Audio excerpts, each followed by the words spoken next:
13 užduotis turėjo netgi 4 dalis, bet jos taip pat nebuvo labai sudėtingos, tuoj pažiūrėsime, kaip atrodė užduotis. Tai, kaip matome, čia buvo duotas logaritminės funkcijos grafikas, konkrečiai kalbant, tai buvo duotas logaritmo pagrindu 2 grafikas ir pirmoji šios užduoties dalis prašė nustatyti taško A abscisę, kai žinome, kad ordinatė lygi minus vienetui, o taškas A priklauso tos funkcijos grafikui.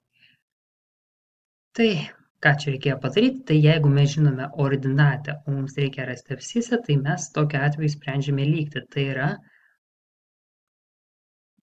tos funkcijos išraišką būtent prisilyginame žinomai ordinatės reikšmiai ir sprendžiame gautą lygtį. Šiuo atveju jinai yra logaritminė.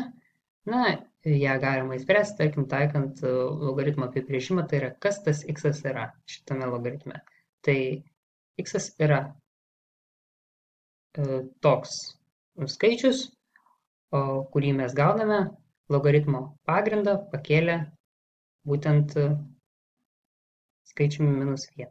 Tai x yra lygu 2 pakelta minus 1 ir gauname 1/2. Taigi, toks yra pirmosios šios užduoties dalies atsakymas. Antroji dalis prašo apskaičiuoti grafiko taško šį kartą jau ordinatę. Kai žinome abscisę, tai viskas yra dar paprasčiau.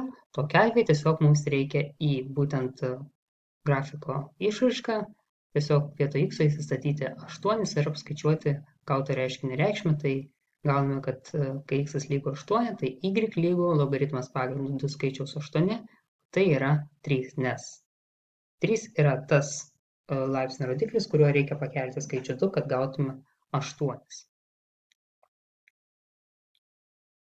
Trečioji dalis prašė rasti nelygybės sprendinių intervalą. Tai mums tiesiog reikėjo įspręsti šitą logaritminę nelygybę. Ją mes sprendžiame taip. Tiesiog užsirašome skaičių 2 taip pat logaritmu.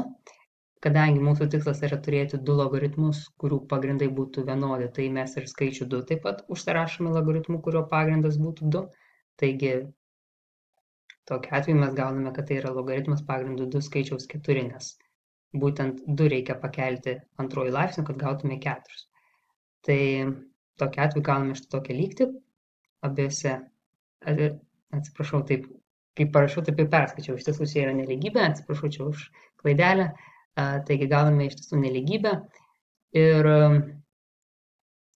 jos, aišku, matome, kad abiejose nelygybės pusėse yra po logaritmą, pagrindai, kaip matome, yra lygus, nes mes tiesiog to ir siekime, kad būtų vienodi būtent pagrindai. Ir tokiu atveju mes turime taikyti tokią taisyklę, kad jeigu logaritmų pagrindai yra lygus ir jie yra didesni už vienetą, tai tokiu atveju mes nelygybės ženklo nekeičiame ir tiesiog ir užrašome nelygybę be šitų logaritmų. Tai šiuo atveju gaunasi tiesiog x mažiau arba lygu už 4. Ir atrodytų mes kaip ir sprendėme šitą nelygybę, nes x mažiau arba lygu už 4, tai būtų tiesiog, jeigu užrašyti intervalu nuo minus begalybės iki 4, 4 įskaitant, bet čia mums padeda dar ir funkcijos grafikas, kuriame mes matome, kad funkcija reiškia tiesiog mes negalime rasti jos reikšmės, kai x yra mažiau už 0, bet ir šiaip mes iš tiesų žinome, kad kai turime logaritmą, tai šitas logaritmo reiškia būtent tas skaičius, jisai negali būti neigiamas arba lygus 0.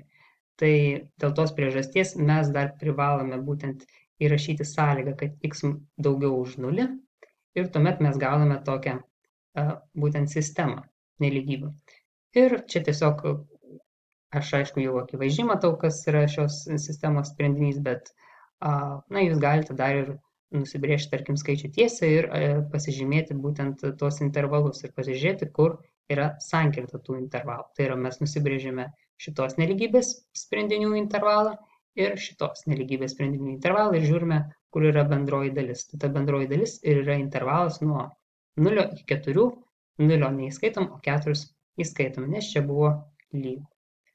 Taigi, toks yra trečiosios dalies atsakymas. Na, o ketvirtosios dalies, ką mūsų prašė ketvirtoji dalis? Tai jinai prašė mūsų rasti naujos tokios funkcijos reikšmę taške 4, o ta naujoji funkcija buvo apibrėžta taip, kad tai reiškia, kai mes turime štai tokios logaritminės funkcijos grafiką, tai mes šiam grafikui nubrėžėme simetrišką grafiką OX ašies atžvilgiu. Tai pažiūrėkime, kaip jisai atrodo.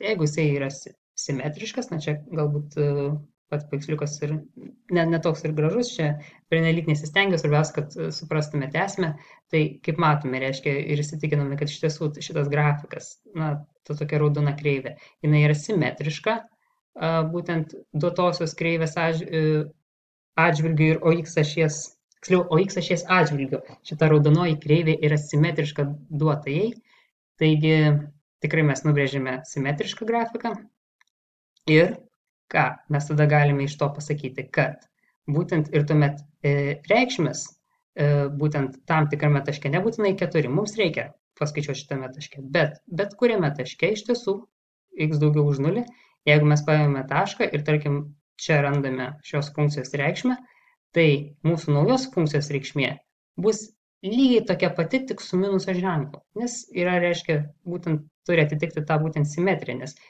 šitos, reiškia, dalelės, reiškia atstumas nuo šito taško iki OX ašies ir čia nuo OX ašies iki funkcijos grafiko turi būti lygu.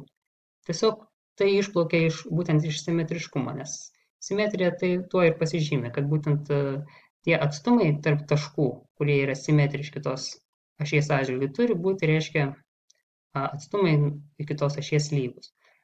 Tai tokiu atveju mes gauname, kad paskaičiuojame mūsų žinomos funkcijos, reiškia reikšmę, taške 4 reikšmę, gauname 2 ir tuomet tiesiog gauname, kad iš tiesų realus atsakymas yra -2, nes mums reikia paskaičiuoti mūsų naujos funkcijos. Arba, aišku, galima, kaip čia aš užrašiau, galime mes netgi ir užrašyti šitos naujos funkcijos lygtį. Tai yra tiesiog pastebime, kad su tam tikra x reikšme, reiškia y yra tiesiog priešingo ženklo, tai ir mūsų tuomet funkcija yra tiesiog minus logaritmas pagrindu 2 skaičiaus x. Ir tuomet jau tada tiesiog, jau kai turime mūsų naująją funkciją, tada galime ir įsistačius, reiškia, vietoj x4 ir paskaičiuoti tą reikšmę. Tai ir gauname -2.